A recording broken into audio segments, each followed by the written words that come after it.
আপনাদের এখানে বাজারে মসজিদ আছে না নাই? দেখবেন প্রত্যেকটা দোকানদার এরা কিন্তু সামনে কাতার পায় না। খেয়াল করে দেখবেন আপনাদের এখানে যে দোকানদারগুলো আছে এরা কিন্তু সামনে কাতার পায় না।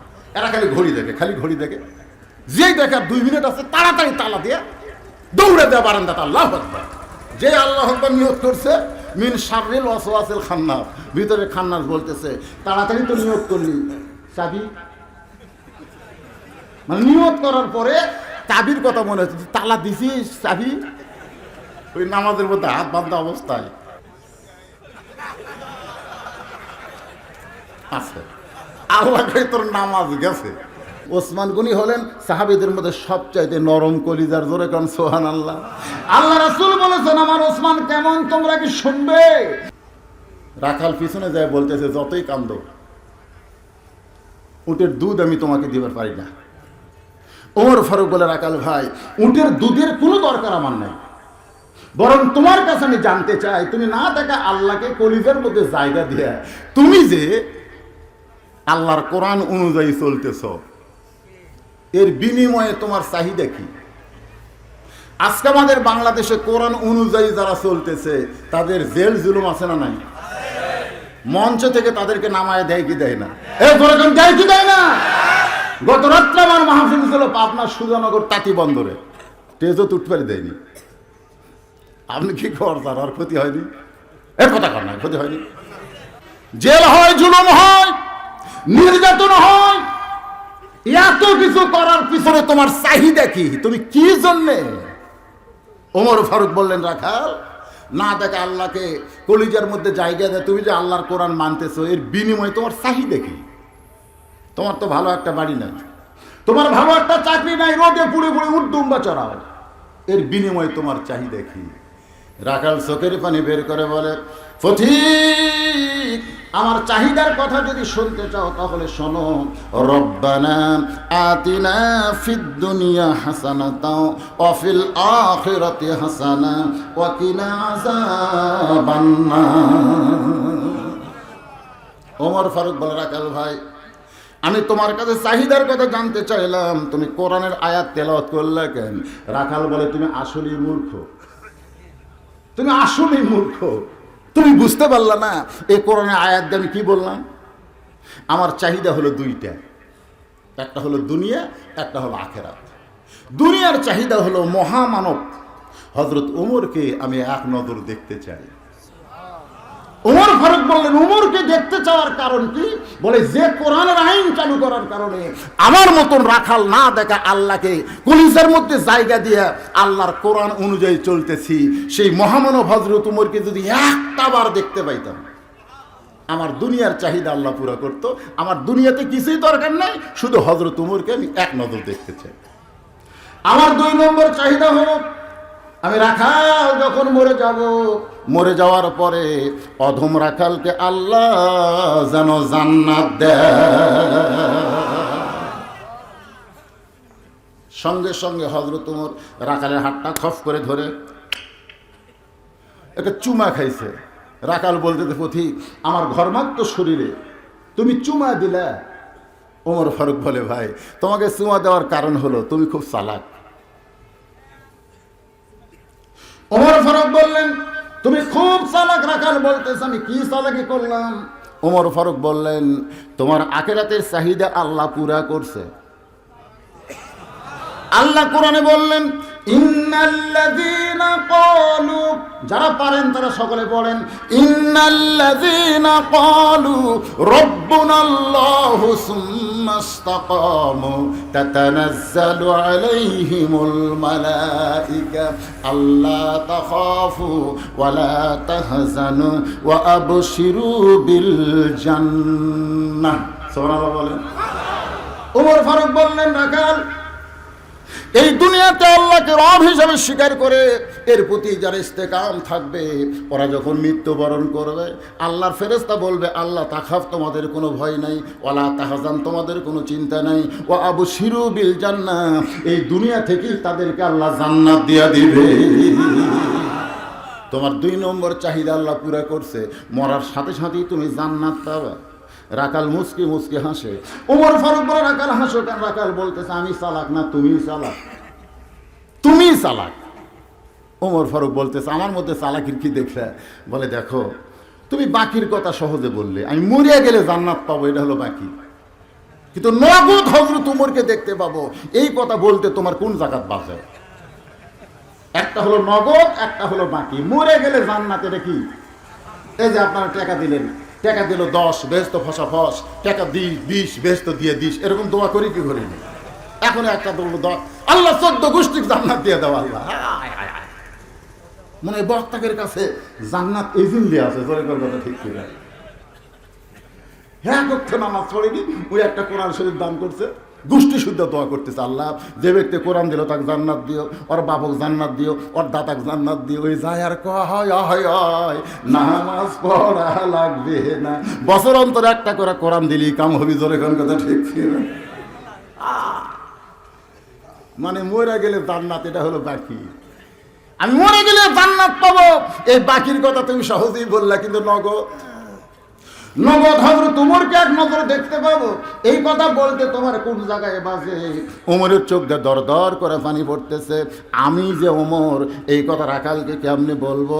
যে রাখাল আমাকে তওবা পড়াইছে, যে রাখাল আমাকে মুনাফিক কইছে, যে রাখাল আমাকে ভণ্ড কইছে, এখন যদি বলি আমি ওমর, বলাও সারা, রাখাল হাত ফেল করে মরাও সারা। জোরে কোন কথা ঠিক কিনা? ওমর ফারুক চিন্তায় পড়ে গেলেন, আমি ওমর এই কথা রাখালকে কেমনে বলবো? এমন সময় আল্লাহর কোরআন সামনে দাঁড়ায়, বলে, ওমর ডাইরেক্ট যদি বলবার না পারো, উদউ ইলা সাবিলি রাব্বিকা বিল হিকমাহ। সুবহানাল্লাহ। ডাইরেক্ট যদি বলবার না পারো, আমাদেরকেও বলা হচ্ছে ডাইরেক্ট যদি ওয়াজ করবার না পারেন, হিকমতের সাথে কাম সারেন। হিকমত বোঝেন না? একটা হলো এরকম সোজা করে, আর একটা এই একটু একটু অ্যাঙ্গেল করে, কিন্তু হক কথা বলা লাগবেই, ঠিক কিনা বলে? হক কথা বলতে হবে। ইংরেজের আমলে যখন ইসলাম চর্চা করা নিষেধ করা হয়েছিল, সেই সময় আল্লাহর ওলি ইলিয়াস রহমতুল্লাহ আলাইহি দেখলো ইসলামকে ডাইরেক্ট যদি ইংরেজদের সামনে চালু রাখা না যায়, অন্তত 6 উসুলের মাধ্যমে ইসলামকে চালু রাখতে হবে। জোরে গন্ডটা ঠিক কিনা ভাইজান? কিন্তু ইংরেজ চলে গেছে, এখন খালি 6 উসুল তুলে হবে না, এর মধ্যে আরো 3টা ঢুকার লাগবে। জোরে কোন কথা ঠিক কিনা? এই ইলিয়াস রহমতুল্লাহ ইংরেজের সময় হিকমতের সাথে ইসলাম টিকে রাখার জন্য 6 উসুল চালু করছিল। 6টা উসুল মানে 6টা ভিত্তি না, 6টা নিয়ম। এখন আল্লাহর কোরআন বলে, ওমর তুমি যে ওমর এইটা যদি ডাইরেক্ট বলবার না পারো, তাহলে হিকমতের সাথে কাম করো। বলে কোরআনের সমাজকে আপনারা দেখবেন, দেখার জন্য লাফালাফি করলে হবে না, ধৈর্য ধারণ করে আমাদের কাজ করা লাগবে। জোরে কোন কথা ঠিক কি না? ওমর ফারুক বলে, রাখাল সত্যি যদি হযরত ওমরকে দেখতে চাও, তাহলে তোমাকে ফজরের নামাজ সামনে কাতারে আদায় করা লাগবে। ফজরের নামাজ যদি সামনে কাতারে আদায় করো, মেহরাবের দিকে লক্ষ্য করে দেখবা যেই মানুষটা ইমামতি করতেছে, ওই মানুষটি হলেন হযরত ওমর। এখান থেকে এখানে সুবহানাল্লাহ করলে হবে না, এখান থেকে একটা শিক্ষা কি, যেদিন কোরআনের সমাজ চালু হবে, সেই দিন থেকে প্রত্যেকটা নেতাদেরকে মসজিদের ইমাম হতে হবে। জোরে কথা ঠিক কিনা? আপনাকে এমপি হবে, আপনাকে উপজেলার সবচেয়ে বড় মসজিদের ইমাম। আপনাদের চেয়ারম্যান হবে আপনাদের ইউনিয়নের সবচাইতে বড় মসজিদের ইমাম। আপনাদের মেম্বার হলো আপনাদের ওয়ার্ডের মসজিদের ইমাম। এখনকার মেম্বার চেয়ারম্যান এমপিকে ইমামতি করবার দিলে, আমার এলাকার এক ইমাম বলতে, হুজুর গত জুম্মায় আমার জীবন সার্থক হয়ে গেছে। আমি বললাম কেমনি? বলি এমপি আমার পিছনে নামাজ পড়ছে। ইমাম কয়, এমপি আমার পিছনে নামাজ পড়ছে হুজুর। সবাই বলতেছে হুজুর সামনে যান, আর এমপি লাইন ওর দাঁড়ান। আমার মন করলো, তুই যত বড় নেতা হ, বাইরে ভিতরে ঢুকে দেখ আসল নেতা কে। আজকে যারা ভিতরে নেতৃত্ব দিচ্ছে, যেদিন আহসান আমল সুন্দর আমল চালু হবে, সেদিন এই ভিতরের নেতারা বাহিরেও নেতৃত্ব দিবে। আমার মন বলতেছে কেরে পাশে কেরে। আমি তাকে দেখি হুজুর এমপির উরা তো মোটা, পেটও মোটা।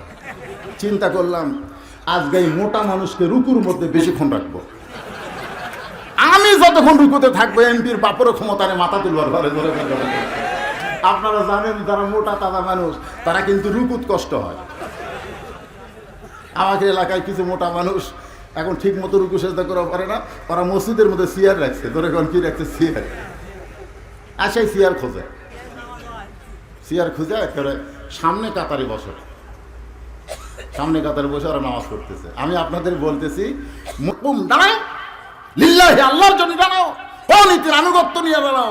চেয়ারে বসলে আর যাই হোক আনুগত্য হয় না, ধরে কোন কথা ঠিক কি? আপনারা জানেন জামাতে নামাজ পড়া যদি ওয়াজিব হয়, কাতার সোজা করাও, তাহলে যে ব্যক্তি চেয়ারে বসলো ওর পা কুটে আপনারটা কুটে। কাতার সোজা করার নিয়ম হলো পায়ের গোড়ালির সঙ্গে গোড়ালি মিল করা লাগবে, আগালির সাথে না। হয়তো বলবেন হুজুর আমরা অসুস্থ, আমরা কি চেয়ারে নামাজ পড়তে পারবো না? অবশ্যই পারবেন, আপনি বাড়িতে পড়েন। চেয়ারে নামাজ পড়বেন, আপনি বাড়িতে পড়েন। লা ইউকাল্লিফুল্লাহু নাফসান ইল্লা উসাহা, আল্লাহ কোরআনে বলেছেন তোমার কষ্ট হবে, এমন কিছু ইসলাম তোমাকে চাপায় দেয় না।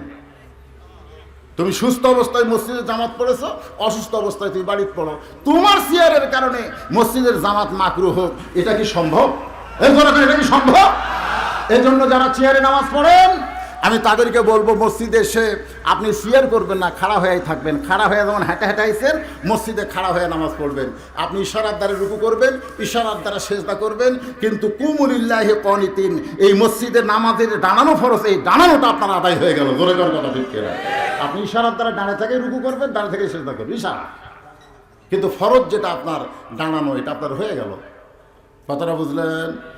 আবার আর একটা নিয়ম আছে, আপনি বসে থেকে যদি আপনি পা সোজা করে না পারেন, কেবলার দিকে দিয়ে দেন, আপনি বসে থেকে নামাজ পড়তে পারবেন। কিন্তু চেয়ারে বসা, কথা কর না কেন? সমস্ত লোক বলতে চেয়ারে বসে নামাজ হবে। আল্লাহর বান্দার একটু মনোযোগ দেন। ওমর ফারুক বললেন, সামনে কাতারে দাঁড়ায় মেহরাবের দিকে দেখবা যে মানুষটা ইমামতি করবে, ওই মানুষটি হলেন হযরত ওমর।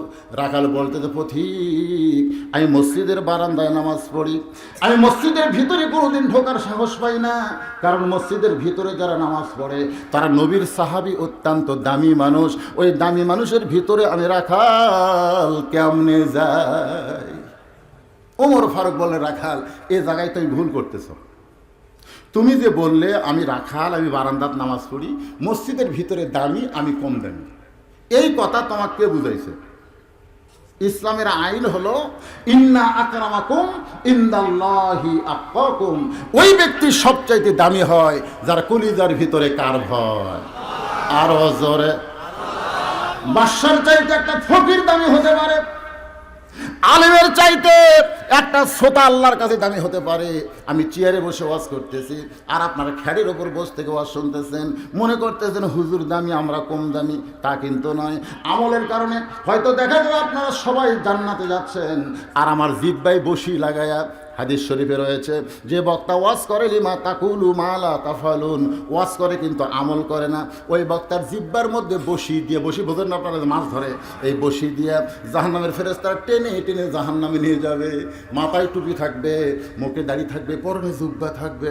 আপনারা বলবেন হুজুর, হুজুর আপনার ওয়াজ শুনে আমরা আজকে আমল করে জান্নাতে হলাম, আর আপনাকে জাহান্নামে ফেরেশতারা কোথায় নিয়ে যায়? তখন ফেরেশতারা বলবে এ বক্তা ওয়াজ করছে কিন্তু আমল করে নাই।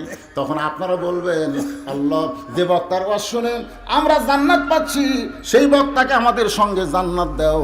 ওয়ালা তাস্তাহি আনফুসুকুম, আপনাদের কথায় হয়তো আল্লাহ আমাকে জান্নাত দিতে পারে। এজন্য কে দামি কে কম দামি এইটা ভিতরে বাইরে না, এইটা হলো ইন্না আকরামাকুম ইনদাল্লাহি আতকাকুম। ওমর ফারুক বলেন, রাখাল ভাই তুমি কম দামি আর ভিতরে দামি, এটা তোমার ভুল। বরং তুমি ওমরকে যদি দেখতে চাও তাহলে সামনে কাতারে নামাজ পড়া লাগবে। রাখাল বলতেছে আজকে এশার নামাজ পড়ে আমি আর বাড়ি যাব না। ওমর ফারুক বললেন, কেন যাবা না? বলে বাড়িতে গেলে ফজরের নামাজ সামনে কাতারে কষ্ট হবে, এদিন এশার নামাজ পড়ার পরেই আমি তখন থেকে সামনে কাতার ধরার চেষ্টা করব। ওমর ফারুক বললেন, রাখাল তুমি কি জানো 3 ওয়াক্ত নামাজ তাড়াতাড়ি, একটা হলো আসর, একটা হলো মাগরিব, একটা হলো এশা, এটা খালি তাড়াতাড়ি। তাড়া আপনার কোন তো আসরের পরে মাগরিব কতক্ষণ, আবার মাগরিবের পরে এশা কতক্ষণ? সাহাবীরা বললেন, ইয়া রাসূলুল্লাহ 5 ওয়াক্ত নামাজের মধ্যে 3 ওয়াক্ত তাড়াতাড়ি আর 2 ওয়াক্ত লম্বা কেন হলো? এশা থেকে ফজর আর ফজর থেকে জোহর, এই সময়টা লম্বা হলো কেন? আল্লাহ রাসূল বললেন ফজর থেকে জোহর পর্যন্ত লম্বা সময় দেওয়ার কারণ হলো আমার উম্মতেরা দুনিয়ার কাজ কাম করে দেহের যে ক্ষয় করবে। এশা থেকে ফজর লম্বা সময় দেওয়ার কারণ হলো ঘুম আদায় করে ওই ক্ষয়টা আল্লাহ পুরা করে দিবে। তাহলে এশার পরে ফজর, এই লম্বা সময় কিসের জন্যে? কথা কয় না। এক সাহাবী ফজর নামাজের পরে নবী তাকায় দেখে চোখ দুইটা রক্তের মতন লাল। তা আল্লাহ রাসূল বললেন তোমার চোখ দুটো লাল কেন? বলে হুজুর এশার নামাজ পড়ে আমি ঘুমাতে পারি নাই। রাসূল বললেন কেন ঘুমাতে পারলা না? বলে যদি মরে যায়। এই জন্য আমি সারা রাত কোরআন তেলাওয়াত করছি, তাহাজ্জুদের নামাজ পড়ছি, তওবা করছি আর কাঁদছি। এই কাঁদতে কাঁদতে আমার চোখ দুইটা লাল হয়ে গেছে। আল্লাহ রাসূল বললেন নাউজুবিল্লাহ, নাউজুবিল্লাহ। সাহাবারা বললেন ইয়া রাসূলুল্লাহ, যে ব্যক্তি সারা রাত কোরআন তেলাওয়াত করছে, নফল নামাজ পড়ছে, তওবা করে কান্নাকাটি করছে, এই কথা শুনে আপনি নাউজুবিল্লাহ করলেন কেন? আল্লাহ রাসূল বললেন নাউজুবিল্লাহ বলার কারণ হলো এই ইসলামই কোথায় পেল? এই ইসলামী কোথায় পেল? আমি নবী এশার নামাজ পড়ে যাই আমার বউকে বুকের মধ্যে নিয়ে ঘুম পাড়ি, আমি নবী ঘুম পাড়ি বউকে নিয়ে, আর ওই আমার সাহাবী হয়ে সারা রাত নামাজ পড়লো। এই তোর বইয়ের খবর কি? তুই যখন নামাজ পড়ছিস তোর বইয়ের খবর কি? ইয়া রাসূলুল্লাহ, আমি যখন নামাজ পড়েছি আমার বউ কয়েকবার বলছে আসো গো, কিসের নামাজ? এখন স্বামী স্ত্রী ঘুমা পড়ছে। আমি এই চুপ। রাসূল বললেন এই নতুন ইসলাম কোথায় পেলে? যেটা আমার না, মা তাকুমুর রাসূলু ফাখুযুহু, আমি নবী যেটা করেছি সেটা করা লাগবে। ওমা নাহাকুম আনহু ফান্তাহু, আমি যেটা করি না সেটা সওয়াবের জন্য করা যাবে না। বলে কোন কথা ঠিক কি? বরং এশার নামাজ পড়ে তুমি যদি তোমার বউকে বুকের মধ্যে নিতা, হুন্না লিবাসুল্লাকুম ওয়া আনতুম লিবাসুল্লাহুন্না, আল্লাহর এই কোরআনের আয়াত তোমার আমল হতো। ফজরের নামাজ জামাত আদায় করলে যতক্ষণ ঘুম পাড়ছো দাঁড়ায়া নামাজ পড়ার চাইতেও বেশি সওয়াব আল্লাহ তোমাকে দিয়ে দিত। খালি সুবহানাল্লাহ করে হবে না। এই শীত আসতেছে, এক বালুস এক কম্বল। যারা বিয়ে করেনি তারা বাদ, যারা বিয়ে করছেন তাদের জন্য বলতেছি স্বামী স্ত্রী এক বালিশ এক কম্বলে, হুন্না লিবাসুল্লাকুম ওয়া আনতুম লিবাসুল্লাহুন। আল্লাহ কোরআনে বলেছেন স্বামী তোমার পোশাক, বিবি তোমার পোশাক। স্বামী বিবির পোশাক, বিবি স্বামীর পোশাক। মানে কি? 2 ল্যাপ 2 কম্বল। আল্লাহর বান্দারা একটু মনোযোগ দিয়ে শুনবেন। ওমর ফারুক বললেন রাকাল এশার নামাজ পড়ে তুমি যদি ফজরের নামাজ সামনে কাতার আদায় করতে চাও, এই লম্বা সময় যদি তোমার চোখে ঘুম ধরে তুমি কি করবা? রাকাল বলতে তো ফতিক রে, ঘুমটা যদি ধরে তাহলে মসজিদের মধ্যে ঘুমায় নিব। যেই কইছে মসজিদের ভিতর ঘুমাবো। আমাদের বাংলাদেশে খালি ওমর ফারুকের মতন একটা শাসক হলে মসজিদের মধ্যে ঘুমালে আর উড়া লাল করে দিত। ওরকম কথা ঠিক কি? ওমর ফারুক বলতে কি কইলে, ঘুম যদি ধরে মসজিদের মধ্যে ঘুমাবো। ওমর ফারুক বললেন আল্লাহর আইন হলো ফাইজা কুদিয়াতিস সালাত ফান্তাশিরু ফিল আরদ, নামাজ হয়ে গেলে মসজিদে থাকা যাবে না। এই হুকুম কার? সবাই যখন নামাজ পড়ে বাড়িতে গেছে, সবাই গেছে, ওরা 3 জন মসজিদের 4 ফ্যান দিয়ে গল্প করতেছে। এবারে ধানের খবর কি? ধানের গাছ হচ্ছে, ফলন হয়নি। আর একজন বলতেছে সামনে আলু যে কি হবে, মানে দুনিয়াবি গল্প করতেছে, ফ্যান দিতে 4টে। ফেরেশতাকে আল্লাহ সবাই গেল, এই 3 জন যে গেল না, এর কি রেজাল্ট কি? আল্লাহ বলতেছে নামাজ শেষ হওয়ার পরে ওরা 3 জনকে 4টে ফ্যান ঘুরালো। যতক্ষণ পর্যন্ত এদের মাথার উপরে ফ্যান ঘুরছে, এই ফ্যানের বিল আলাদাভাবে এরা পরিশোধ না করা পর্যন্ত জান্নাতের দরজা চোখ দিয়ে দেখবে না। কারণ মসজিদ তোর বাপের না যে ইচ্ছা মতো ফ্যান ঘুরাবা। তোরে কোন কথা? মসজিদ তোর বাপের ঘর। হ্যাঁ, ছোটবেলায় শুনছি পেঁয়াজ খেয়ে রসুন খেয়ে মসজিদের মধ্যে ঢুকলে আর বাইর করে দেখ তোর মুখ গুন্দা। কাঁচা পেঁয়াজ কাঁচা রসুন খেয়ে মসজিদে ঢুকবার দেয়নি, আর এখন মসজিদের মধ্যেই পেঁয়াজ কুটতেছে। মসজিদের মধ্যে, মসজিদ কি তোর বাপের রান্নাঘর? কথা কয় না বারে। আহসান আমালা, সুন্দর আমল কাক কয়, এটা বোঝা লাগবে না? আল্লাহর বান্দার একটু মনোযোগ দেন। ওমর ফারুক বললেন, রাখাল আজানের গুরুত্ব দিও। আল্লাহ রাসূল বলেছেন, মুয়াজ্জিন যখন আজান শেষ করবে, শেষ করার 3 মিনিটের মধ্যে যারা মসজিদে পা দিবে, আল্লাহ রাস্তায় একটা উট কুরবানির সওয়াব পাবে। আজান দেওয়ার 5 মিনিটের মধ্যে যারা মসজিদে পা দিবে, আল্লাহ রাস্তায় একটা গরু কুরবানির সওয়াব পাবে। আজান দেওয়ার 10 মিনিটের মধ্যে যারা মসজিদে পা দিবে, আল্লাহ রাস্তায় একটা ছাগল কুরবানির সওয়াব পাবে। মুয়াজ্জিন যখন আকামত দিবে, এমন সময়ে কেউ যদি মসজিদে পা দেয়, একটা মুরগি ডিম দানের সওয়াব আল্লাহ দিয়া দিবে, ইল্লা মাগরিব, শুধু মাগরিবের নামাজ ছাড়া। আপনারা বলেন তো আজানের গুরুত্ব আছে না নাই? ওমর ফারুক বলেন, রাখাল আসসালাতু খায়রুম মিনান নাওম শোনার পর তুমি বিছনা থেকে উঠে ওযু করে মসজিদে রওনা দিবে। আমার বিশ্বাস তুমি সামনে কাতার ধরতে পারবে। যেই মাত্র ফজরের আজান দিয়েছে, এতদিন রাখাল সিনা টান করে লাই তেল দিয়ে হাঁটতেছিল। কারণ যারা বারান্দায় নামাজ পড়ে তারা আজানের গুরুত্ব বেশি দেয় না কম দেয়? যারা বারান্দায় পড়ে। আপনাদের এখানে বাজারে মসজিদ আছে না নাই? দেখবেন প্রত্যেকটা দোকানদার এরা কিন্তু সামনে কাতার পায় না। খেয়াল করে দেখবেন আপনাদের এখানে যে দোকানদারগুলো আছে, এরা কিন্তু সামনে কাতার পায় না। এরা খালি ঘড়ি দেখে, খালি ঘড়ি দেখে। যেই দেখে 2 মিনিট আছে, তাড়াতাড়ি তালা দিয়ে দৌড়ে দেয় বারান্দাটা। আল্লাহু আকবার। যে আল্লাহু আকবার নিয়ত করছে, মিন শাররিল ওয়াসওয়াসিল খান্নাস, ভিতরে খান্নাস বলতেছে, তাড়াতাড়ি তো নিয়ত করলি, চাবি। মানে নিয়ত করার পরে চাবির কথা মনে হচ্ছে, তালা দিছিস, চাবি। ওই নামাজের মধ্যে হাত বাঁধা অবস্থায়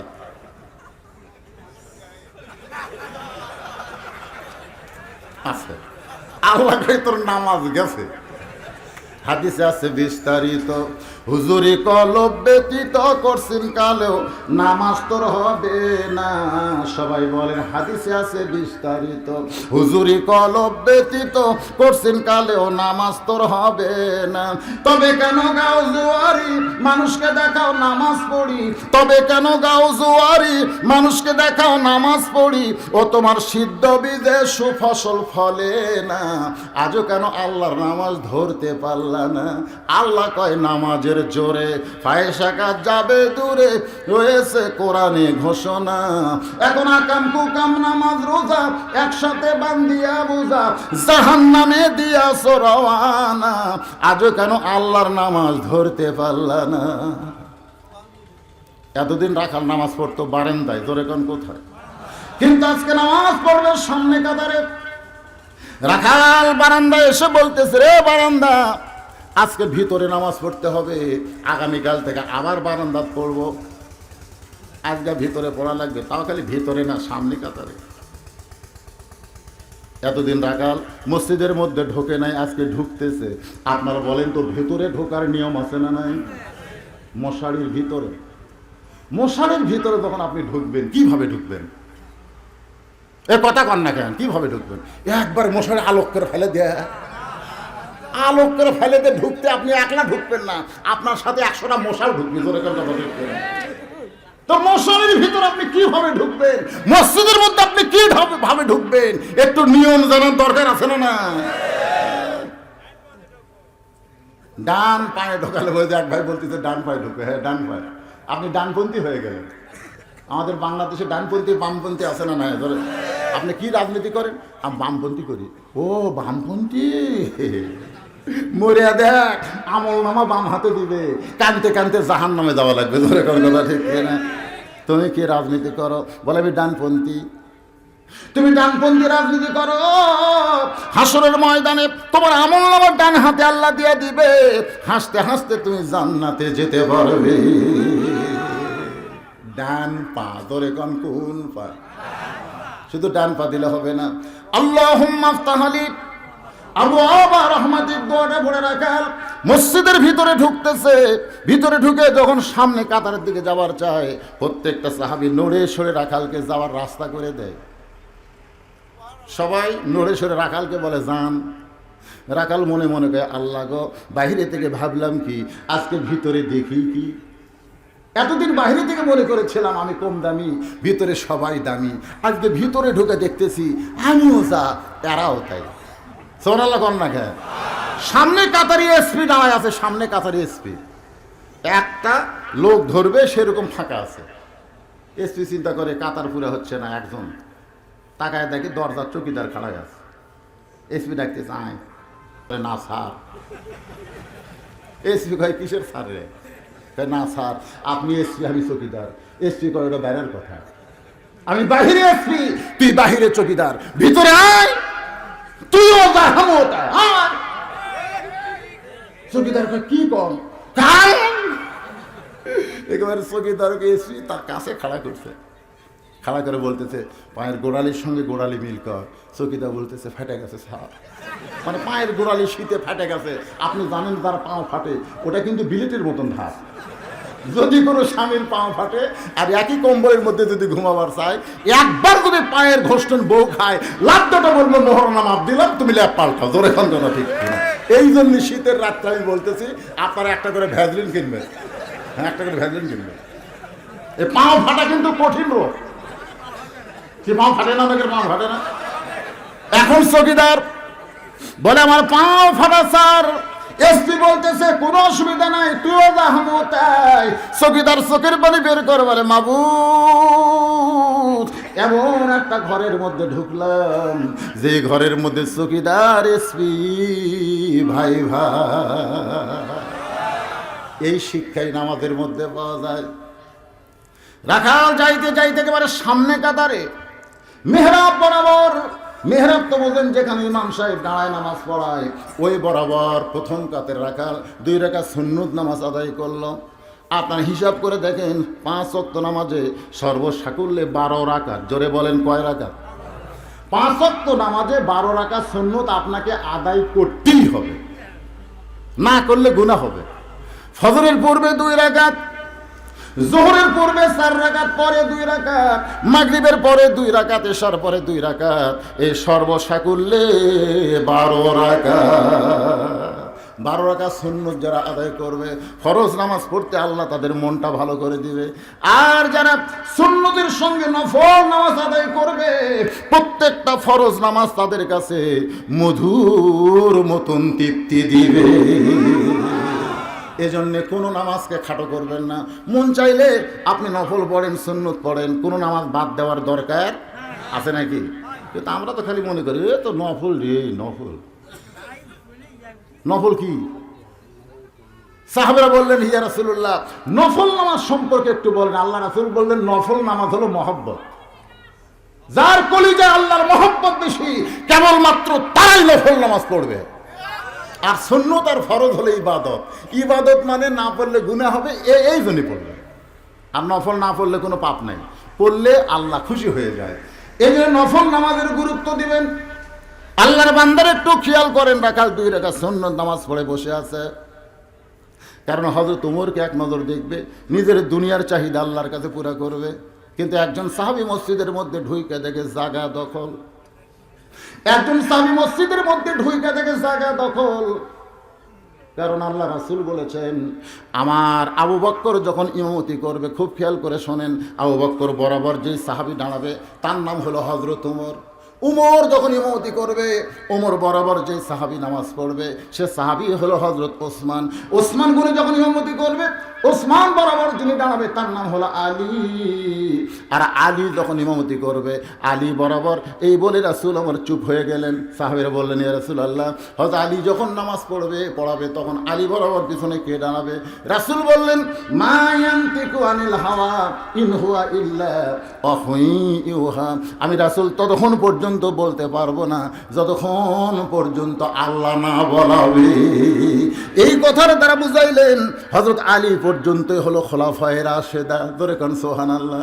তাহলে ওমর ফারুকের যখন ইমামতি করবে, ওমর ফারুক বরাবর কে দাঁড়াবে? শোনেন না, খেয়াল করে। ওসমান গনি ঢুকায় দেখে জায়গা দখল। ওসমান গনি যেই জায়গায় দাঁড়িয়ে নামাজ পড়ে সেই জায়গা রাখাল দখল করছে। জোরে কোন কি করছে? 2 রাকাত সুন্নত নামাজ পড়ে চুপটি করে বসে আছে। আল্লাহ রাসূল বলেন, কেউ যদি মসজিদে এসে কোনো আগে যদি কোনো জায়গা দখল করে, সে ইচ্ছা করে যদি জায়গা না ছাড়ে, তুমি তাকে জোর করে জায়গা ছাড়াতে পারবা না। তুমি যত বড় আলেম হও, তুমি যে আসতে দেরি করো, 2 নম্বর কাতারে দাঁড়াইছা, এটাই তোমার জায়গা। তুমি খেয়াল করে দেখো, তোমার সামনে একজন ভ্যান চালক দাঁড়ায় গেছে, তুমি বলতে পারবা না, এত বড় ইমাম, এত বড় মাওলানা বক্তা, আমার সামনে ভ্যানওয়ালা কেন দাঁড়াইছিস, এটা সরে যা, আমি ওখানে দাঁড়াবো। এই কথা বলা হলো কবিরা গুনাহ। যদি ভ্যানওয়ালা ইচ্ছা করে আপনাকে বলে, হুজুর আপনি পিছনে কেন, আপনি সামনে আসেন, এটা জায়েজ আছে। রাখাল তার সরবে না, সরবে নাকি? এর কাপটি বেড়ে বসে আছে। ওসমান গনি রাখালের পাশে 2 রাকাত ফজরের সুন্নত নামাজ আদায় করে রাখালের মুখের দিকে বারবার তাকায়, কারণ কোনোদিন সামনে কাতারে দেখে নাই। আজকে প্রথম দেখে বলতেছে, ভাইজান ভাইজান, আপনাকে কোনোদিন সামনে কাতারে দেখি নাই, আজকে প্রথম দেখতেছি, আপনার পরিচয় কি? রাখাল চিল্লায় বলে, সামনে কাতারে আসার জন্য কি পরিচয় লাগে? উসমান গনি চমকে উঠছে। আল্লাহ রাসূল বলেছেন, আমার যত সাহাবী আছে সবচাইতে নরম কলিজার সাহাবী হলো 2 জন, একটা হলো আবু বকর আর একটা হলো ওসমান। সুন্দর করে বলতেছে, ভাইজান আপনাকে কোনোদিন সামনে দেখি নাই, আজকে সামনে দেখতেছি। কথাটা সুন্দর না? রাখাল চিল্লায় চিল্লায় বলতেছে, সামনে কাতারে আসলে পরিচয় দেওয়া লাগে।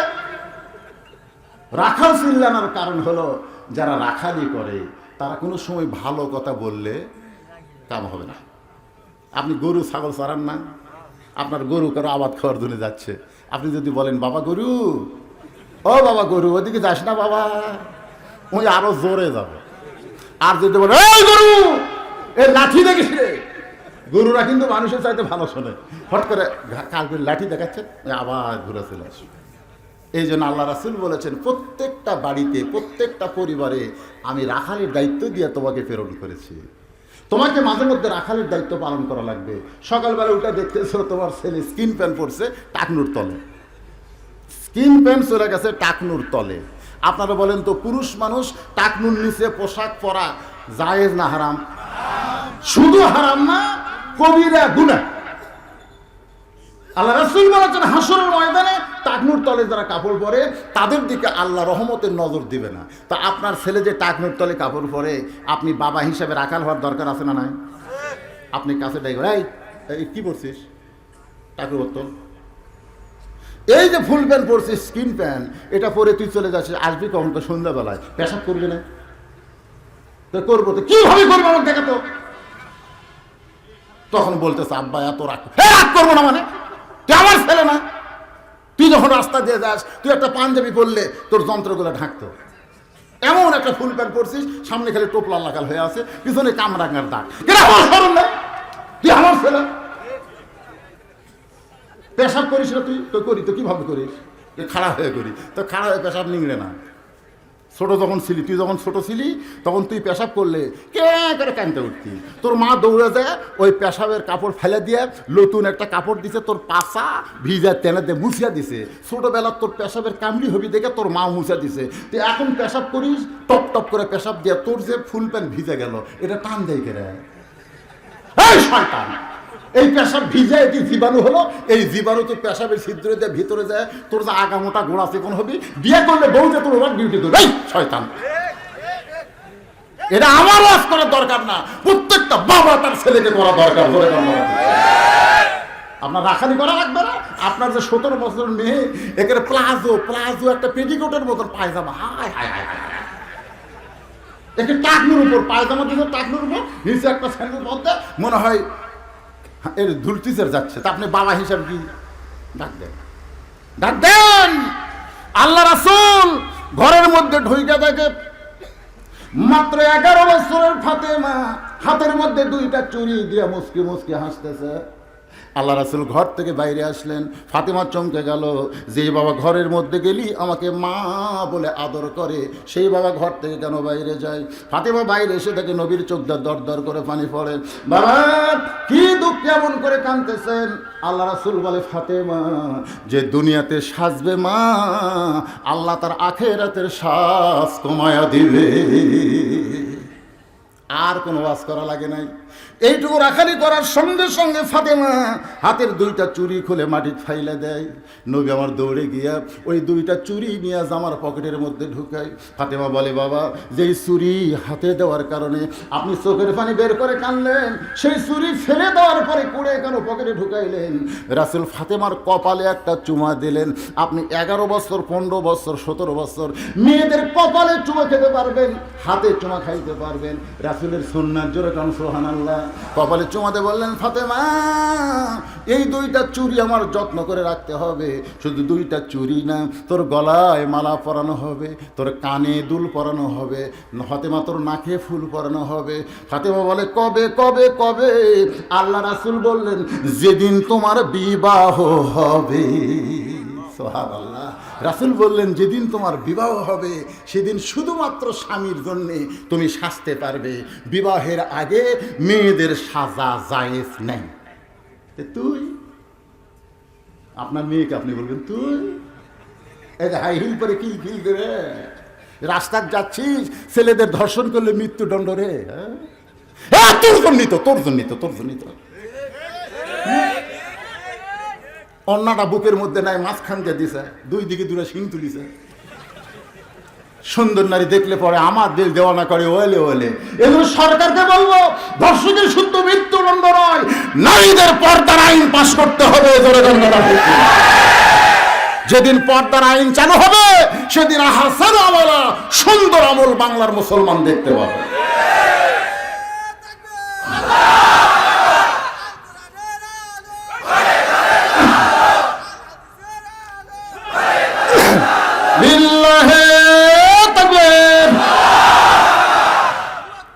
ওসমান গনি একটু ভীতু হয়ে বলতেছে, ভাইজান আমার বেয়াদবি হয়ে গেছে, আপনাকে কোনোদিন সামনে দেখি নাই, আজকে প্রথম দেখতেছি, আপনার পরিচয় কি? রাখাল বলতেছে, আমি হলাম বারান্দার মুসল্লি। সুবহানাল্লাহ কোন? আমি ভিতরে কোনোদিন ঢুকি না, কিন্তু আজকে ভিতরে ঢুকে সামনে কাতরাইছি, একটাই মাত্র নিয়ত। ওসমান গনি বলে, ভাইজান কি নিয়ত? বলে, আমার নিয়ত হলো দেখা, আজকে দেখা হলেই চলে যাব, আর কোনোদিন আমি সামনে কাতার আসবো না। ওসমান গনি রাখালের মুখের দিকে তাকাই, দুই চোখের পানি গাল বেয়ে বেয়ে পড়তেছে। রাখাল বলে, কান্দো কেন? ওসমান গনি বলে, ভাই কান্দার কারণ হলো আমি কয়েক বছর হলে সামনে কাতারে দেখার নিয়তে আসি, আমি কয়েক বছর হলো সামনে কাতারে দেখার নিয়তে আসি, কিন্তু আজ পর্যন্ত দেখা হলো না। আর তুমি একদিন এসেই দেখবা, আর আমি কয়েক বছর হলে সামনে কাতারে আসি, আজ পর্যন্ত দেখা হলো না। রাখাল দেখতে চায় হযরত ওমরকে, আর ওসমান গনি দেখতে চায় নামাজের মালিক আল্লাহকে। দুইজনই দেখবে, একজন দেখবে আল্লাহকে, জোরে কোন কাকে?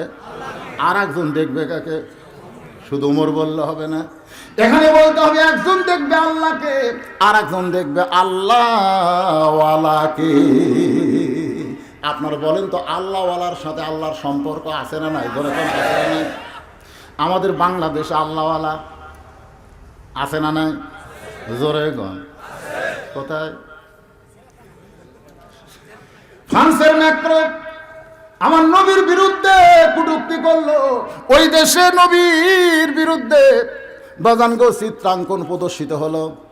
আমাদের বাংলাদেশের অনেক নবী প্রেমিক ঘরের মধ্যে থাকতে পারে না, রাস্তায় রাস্তায় মিছিল করেছে, প্রতিবাদ করেছে, ফ্রান্সের ছবিতে জুতা মারছে, আগুন লাগাই দিয়েছে। কিন্তু আমরা আমাদের বাংলাদেশে আমরা তাদেরকে আল্লাহওয়ালা বলি, এখন পর্যন্ত তারা দরবার থেকে বের হয়নি। ধরে কোন কথা ঠিক না? এরা আল্লাহওয়ালা না, এরা হলো শয়তানওয়ালা। ধরে কোন কথা ঠিক না? ওদের কাছে আল্লাহ নাই তো, আল্লাহ নাই। আল্লাহ কার কাছে আছে? আল্লাহওয়ালারা মাঝে মধ্যে জেল খাটবে, আল্লাহওয়ালাকে মাঝে মধ্যে রিমান্ডে নিবে। নবীর জীবনী পড়ে দেখেন, নবীকে 2.5 বছর জেলের মধ্যে রাখা হয়েছে। ধরে কোন কথা ঠিক কিনা? আয়েশা রাদিয়াল্লাহু তাআলা নবীকে গোসল করাই দিচ্ছে, নবীকে গোসল করাই দিচ্ছে। আয়েশা নবীর মুখের দিকে তাকায়, আবার শরীরের দিকে একবার তাকায়। রাসূল বলে, আয়েশা কি দেখো?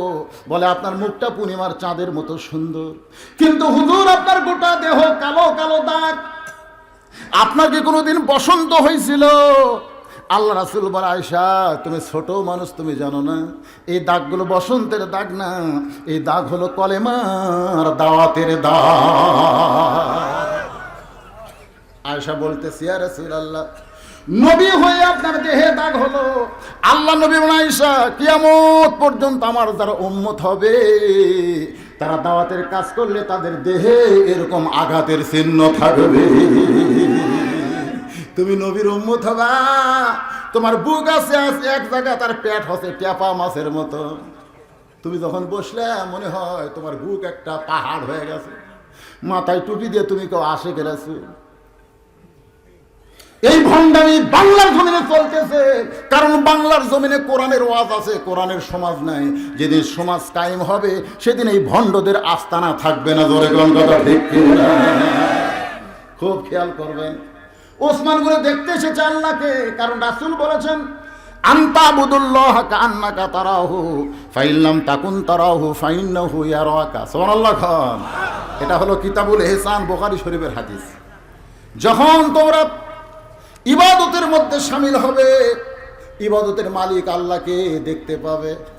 আল্লাহকে দেখা যদি সম্ভব না হয়, এক জগ পানির মধ্যে এক মুষ্টি চিনি দিয়ে দুইটা ঘন্টন মারলে ওই চিনি যেমন পানির মধ্যে নিজের অস্তিত্ব বিলীন করে দেয়, যখন কোনো বান্দা আল্লাহর নামাজের মধ্যে দাঁড়ায় ওই বান্দাটা আল্লাহর মহব্বতে নিজের অস্তিত্ব বিলীন করে আল্লাহওয়ালা হয়ে যায়।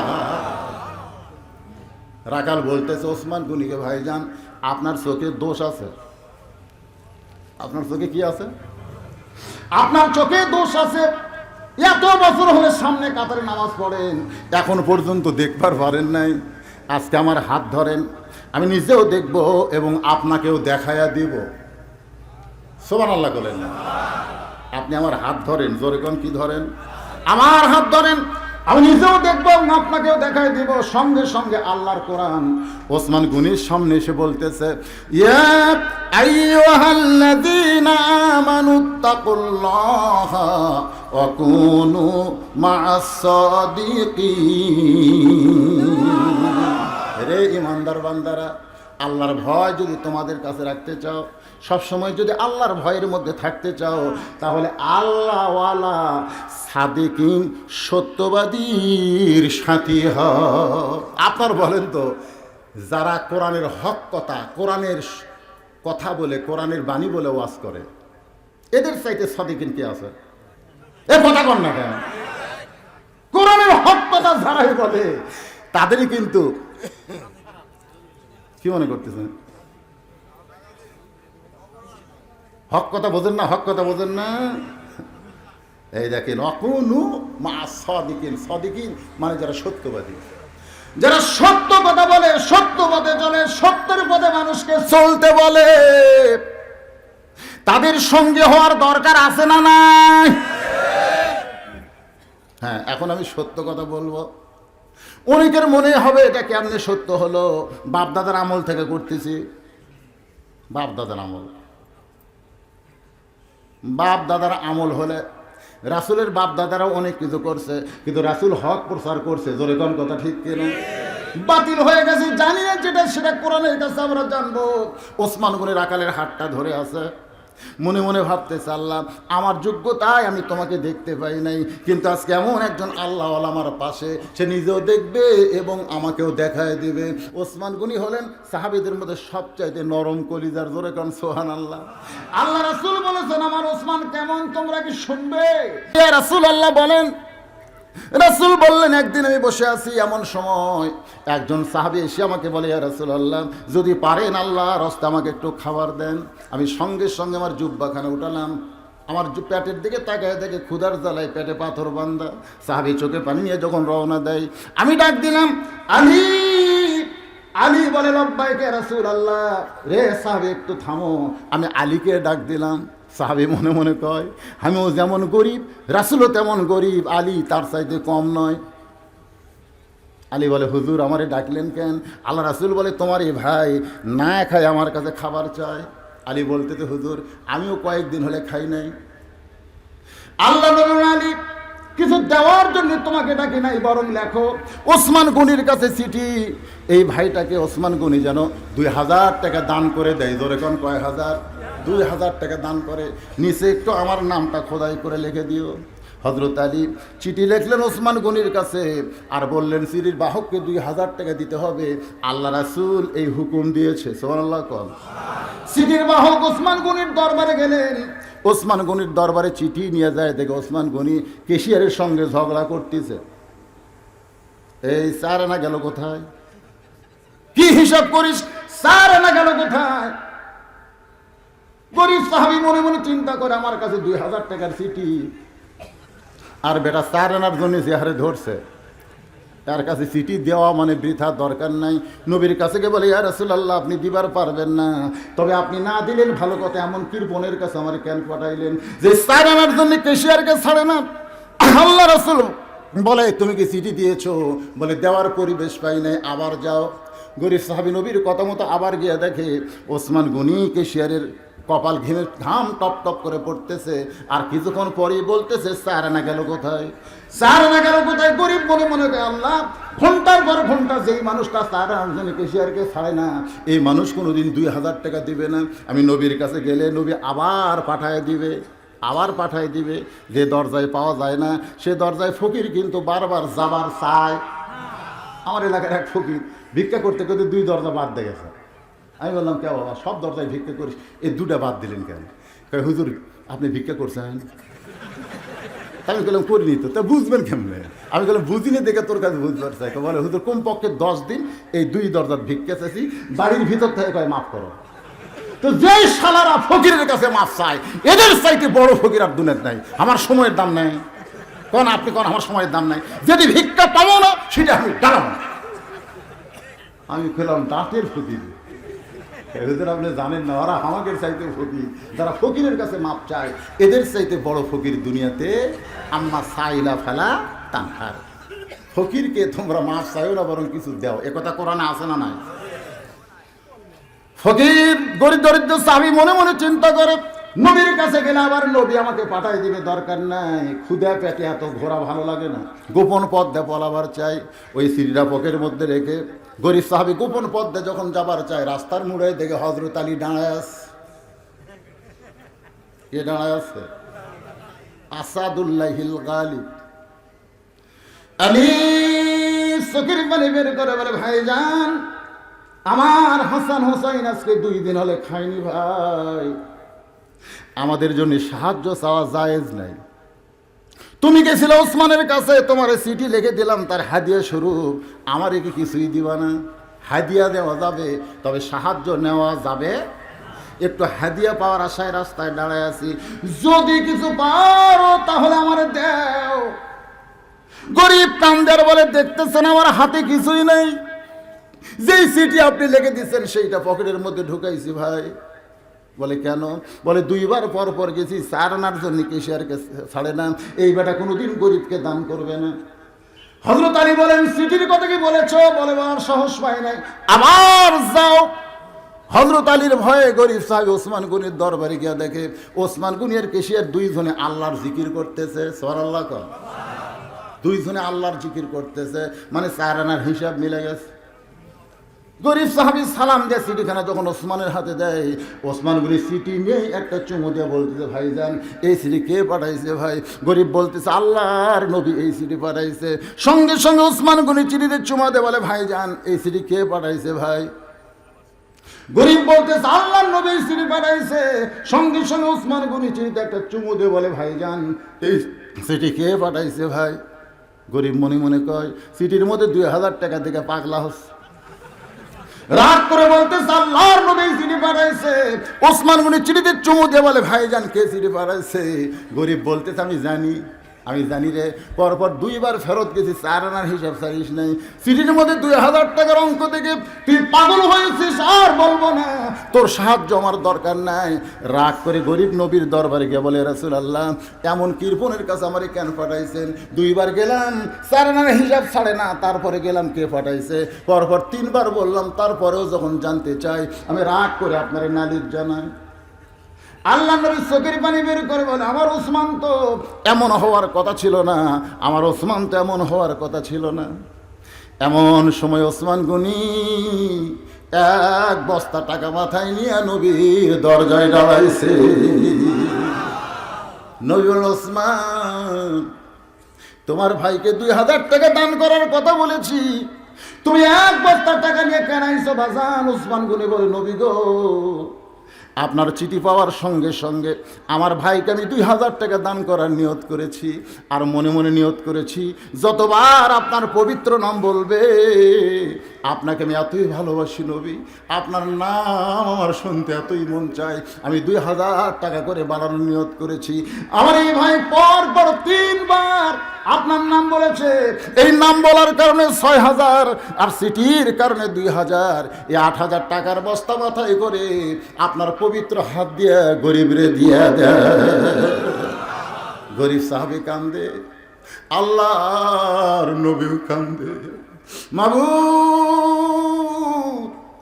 আমি গরিব, আমার নামটা শুনে যেই সাহাবী ওসমান 2000 টাকা করে গরিব রে দিবার চাই, ও গো নবী, ও গো আল্লাহ, আমি ওসমানকে কি দিব গো আল্লাহ, আমি নবীর দেওয়ার কিছু নাই।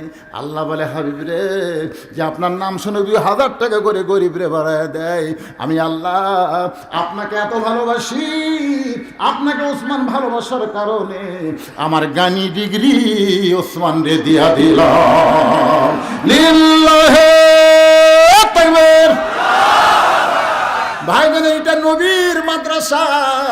ওসমান গনি নবীর নাম শুনে যদি 2000 করে দিয়ে দেয়, আপনার সেই নবীর মাদ্রাসায় 2000 করে দেওয়া লাগবে না। আমি ওয়াজ করতেই থাকবো। ওসমান গনি কিন্তু রাখালের হাতটা ধরে বসে আছে, মনে গেছে না ভুলে গেছেন? মনে করেন না হুজুর ওয়াজ বাদ দিবে, ওয়াজ আমি করতেই থাকবো, কিন্তু আপনাদের একটা সুযোগ দিলাম, এই নবীর মাদ্রাসায়, এতিম মাদ্রাসায় আপনাদের হাজার হাজার টাকা দেওয়া লাগবে না। এই যে কোরআন শরীফ দেখতেছেন, এই যে কোরআন শরীফ দেখতেছেন, এরকম 100টা কোরআন এই নবীর মাদ্রাসায় দান করবেন। প্রত্যেকটা কোরআন মাত্র 500 টাকা করে দাম। আপনি 500 টাকা দিবেন, একটা কোরআন দান করার সওয়াব পাবেন। আপনি যদি 1000 টাকা দেন 2টা কোরআন, যদি 2000 টাকা দেন 4 কোরআন। এরকম আল্লাহর বান্দারা যাদের বাপ মা কবরে গেছে, বাপ মার জন্য একটু আল্লাহর হস্তে নবীর মাদ্রাসায় কোরআন শরীফ দিবেন। লিল্লাহ, খুব খেয়াল করবেন, যখন মুয়াজ্জিন আকামত দেয়, আকামতের মধ্যে যখন কাদ কামাতিস সালাহ আসে না নাই, এমন সময় হযরত ওমর মেহরাবের ভিতরে, আপনারা মনে মনে চিন্তা করতেছেন হযরত ওমর মেহরাবের মধ্যে কোন দিকটা ঢুকলো? ট্যাংলারির সভাপতি সাহেব, ভাইয়ের নাম কি? মুজাম্মেল ভাই, একাই 18 কোরআন শরীফ দিয়ে 100 পুরাই দিয়েছে। বলেন মারহাবা। আমি চিন্তা করতেছিলাম, আল্লাহ 18 গান হয় না, 100টা চাইছিলাম নগদ, বাকি মিলে 100টা হয়ে গেছে। পরিশেষে আমি দোয়া করে দেবো সবার জন্য, অসুবিধা নেই। খুব খেয়াল করেন, ওসমান গনি রাখালের হাতটা ধরে আছে, মুয়াজ্জিন আকামত শুরু করেছে। আকামতের মধ্যে কাদ কামাতিস সালাহ, হযরত ওমর মেহরাবের মধ্যে দাঁড়াইছে, সঙ্গে সঙ্গে রাখাল আল্লাহু আকবার। ওমর ফারুক মেহরাবের মধ্যে দাঁড়াইছে, রাখাল আল্লাহু আকবার কয়। ওসমান গনি রাখালের হাতটা সাইডে দিয়ে বলে, ভাইজান 101টা হয়ে গেল। আল্লাহ তোমার এক বান্দা কোরআন শরীফ 500 টাকা দান করছে, আল্লাহ দান চলবে, আপনার দিতে পারেন, অসুবিধা, আমার বাদ চলুক। ওসমান গনি রাখালের হাতটা সাইডে দিয়ে বলে, ভাইজান, ইমাম সাহেব যদি ভুল করে তাহলে মুসল্লি লোকমা দেয়, লোকমা দেয় কি বলে? আল্লাহু আকবার, ঠিক কিনা বলেন? কিন্তু মুয়াজ্জিনের আকামতের শেষ হয় নাই, আর তুমি আল্লাহু আকবার লোকমা দিলে, কারণ কি?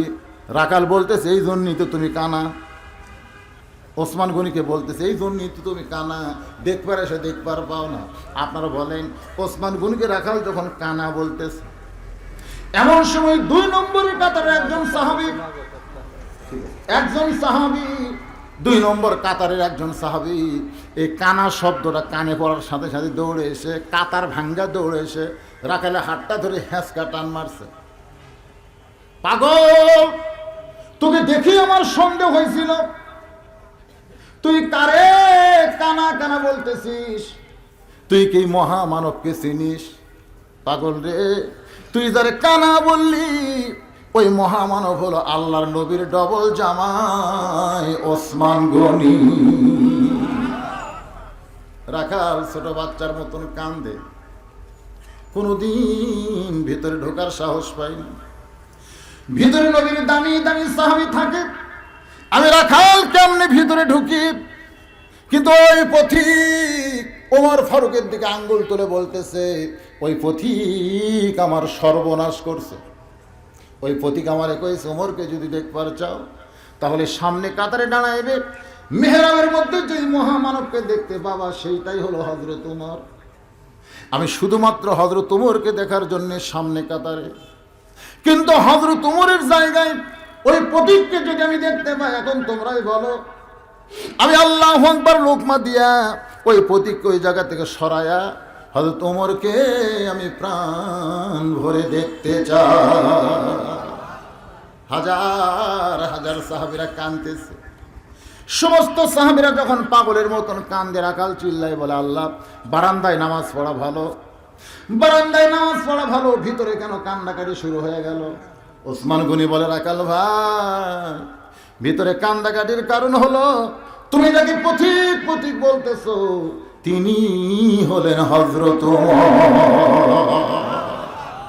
গাছের গোড়া কাটলে গাছটা যেমন ঠাস করে পড়ে যায়, রাখাল তেমনি পড়ে গিয়া কাটা মুরগির মতন ছটফট করার বলে, আমিরুল মুমিনিন, আমি আপনাকে তওবা পড়াইছি, আমি আপনাকে মুনাফিক কইছি, আমি আপনাকে ভণ্ড কইছি, এত কথা বলেছি আমি, আপনি অধম রাখালকে কিছুই বলেন নাই।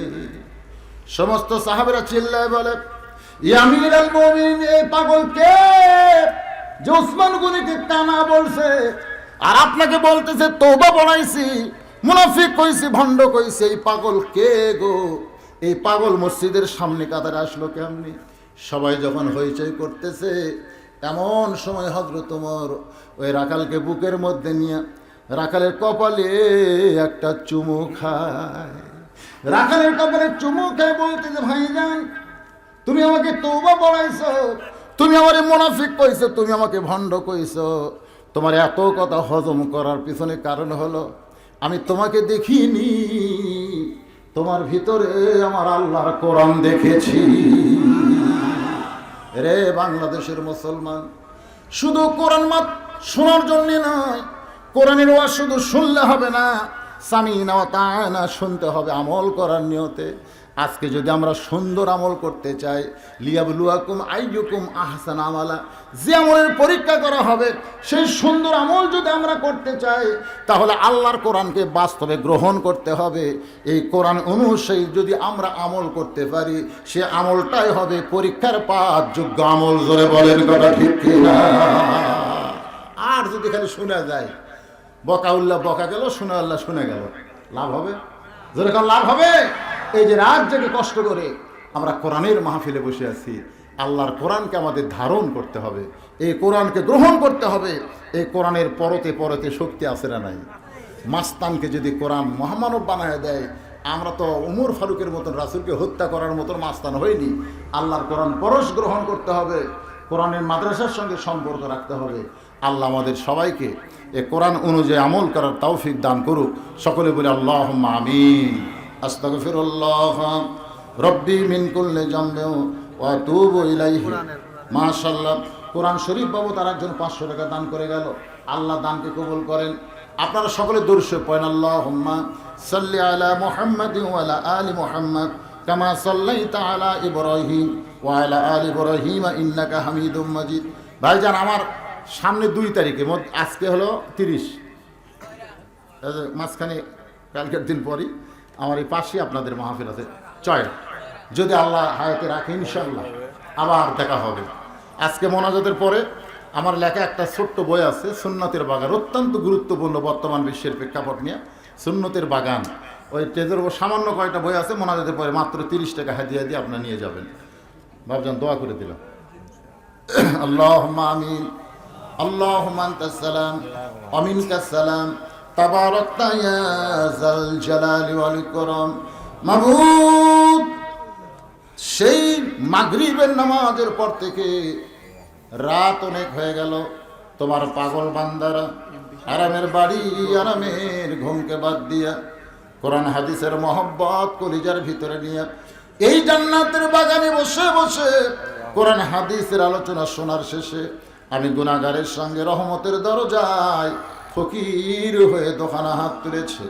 আল্লাহ মেহেরবানি করে আজকের মাহফিল আমাদের সকলের হেদায়েতের জন্য, নাজাতের জন্য, জান্নাতের জন্য কবুল করো। ও মাবুদ, আজকের এই মাহফিলে শুরু থেকে শেষ পর্যন্ত যত আলোচনা হয়েছে এর মধ্যে যদি ত্রুটি হয়, ভুল হয়, মাফ করে দিও। এর যা হাদিয়া মঞ্জুর করো। সোনার মদিনায় নবী পাকের রওজা মুবারকে আল্লাহ কবুল করো। মদিনা কত সুন্দর নাম, মদিনা। মদিনার মানুষটা যে কত সুন্দর, চাঁদ ভরা মুখকেও যদি একবার দেখতে পাই মানের হলে আল্লাহ তার জন্য জাহান্নামের আগুন হারাম বানায় দেবে। কত স্বপ্ন দেখেছি জীবনে, এমন একটা স্বপ্ন আমাদের দেখার তৌফিক দিও আল্লাহ, যেই স্বপ্নে নবীজির সুনামুখ আমাদের নসিব হয়। তামাম আম্বিয়ায়ে কেরাম, আসহাবে কেরাম, আউলিয়ায়ে কেরাম, পীর মাশায়েখ, বুজুর্গানে কেরাম, তামাম পৃথিবীর মাটির নিচে যত মুমিন মুমিনা শুয়ে আছে আল্লাহ সকলের আরওয়াহ পরে হাদিয়া কবুল করো। ও মাবুদ, আমরা যারা হাত তুলেছি আমাদের মধ্যে জনম দুঃখিনী মা যাদের কবরে গেছে, কি বলবো প্রসবের কথা, মা বিনে সেই ব্যথা কেউ তো বুঝিবে না। মাজন ঠেকিয়া সন্তানের দায়, অকালে মা মারা যায়, কেন সে মায়ের জন্য দোয়া করবানা। এমন দরদি হবে কেউ হবে না আমার মা, মা গো। এই দরদের মা আজকে যাদের কবরে গেছে আল্লাহ মেহেরবানি করে মায়ের কবরটাকে জান্নাতের টুকরা কবুল করো। বাবার বাড়ি ঘর সহায় সম্পত্তি আছে, আমি সহ আমরা যারা বাবা হারে এতিম হয়ে গেলাম আল্লাহ মেহেরবানি করে বাবার কবরটাকে জান্নাতের টুকরা কবুল করো। আমাদের দাদা দাদি, নানা নানি, আত্মীয় স্বজন, শ্বশুর শাশুড়ি যাদের কবরে গেছে আল্লাহ কবরবাসীদের মাফ করে দাও। ও মাবুদ, কষ্ট করে মেহনত করে হাজার হাজার টাকা খরচ করে আজকে মাদ্রাসার জন্য যে শ্রমিক সমিতির পক্ষ থেকে মাহফিল উপহার দেওয়া হয়েছে আল্লাহ তাদের সকলকেই তুমি জান্নাতি কবুল করে না আল্লাহ। এই ট্যাংলোরি সমিতির সভাপতি, সহসভাপতি, সেক্রেটারি, কেশিয়ার আল্লাহ সদস্য মিলে মাদ্রাসাকে দয়া করে রহমত করে মাদ্রাসার হিতাকাঙ্ক্ষী হইয়া যারা কষ্ট করে অল্প দিনের মধ্যে আজকে এত বড় আয়োজন করেছে আল্লাহ তাদের সকলকে আল কাসিম হাবিবুল্লাহ তোমার রাসূল বলেছেন যারা শ্রমিক তারা আল্লাহর দোস্ত হয়ে যায়, তাদের সকলকে আল্লাহ তোমার দোস্ত বানায় নাও। সকলকে সত্য পথে, যেই পথে তুমি খুশি সেই পথে কবুল করো আল্লাহ। আজকের এই মাহফিলের সম্মানিত সভাপতিকে আল্লাহ তুমি কবুল করো। আজকের মাহফিলের প্রধান অতিথি অসুস্থ, দোয়া চেয়েছে আল্লাহ তাকে পুরাপুরি সুস্থ করে দাও। ও মাবুদ, আমরা যারা অসুস্থ, ও দরদে আল্লাহ আমাদের সুস্থ করে করোনা ভাইরাস থেকে গোটা বাংলাদেশকে হেফাজত করো। মাবুদ, পর্দার অন্তরালে আমার মা বোনেরা আবিদা সালিহা পর্দানিশি কবুল করো। এই মাদ্রাসার কমিটির সভাপতি, সেক্রেটারি, মাদ্রাসার সদস্য, মাদ্রাসার মহতামি, মাদ্রাসার ওস্তাদ, মাদ্রাসার তালবেন যাদের মাথায় আল্লাহ হাফিজ হওয়ার কারণে পাগড়ি দেওয়া হলো তাদের সকলকেই আল্লাহ তুমি কবুল করো। এই মাদ্রাসায় নগদে বাকিতে হাজার হাজার টাকা দান করেছে ও মাওলা। কোরআন শরীফে চেয়েছিলাম 100টা, 102টার মতো কোরআন শরীফ তোমার বান্দারা দিল আল্লাহ তাদের সবাইকেই জান্নাতি কবুল করো। মাবুদ গো, আমি গুনাহগার বলে দোয়া ফিরে দিও না। এতগুলো মানুষের মধ্যে যার দুইখানা পছন্দ করো সেই দুই হাতের ওসিলাই গোটা মাহফিলকে আল্লাহ তুমি কবুল করো। প্রত্যেক বছর এমন করে মাহফিল করার তৌফিক দাও।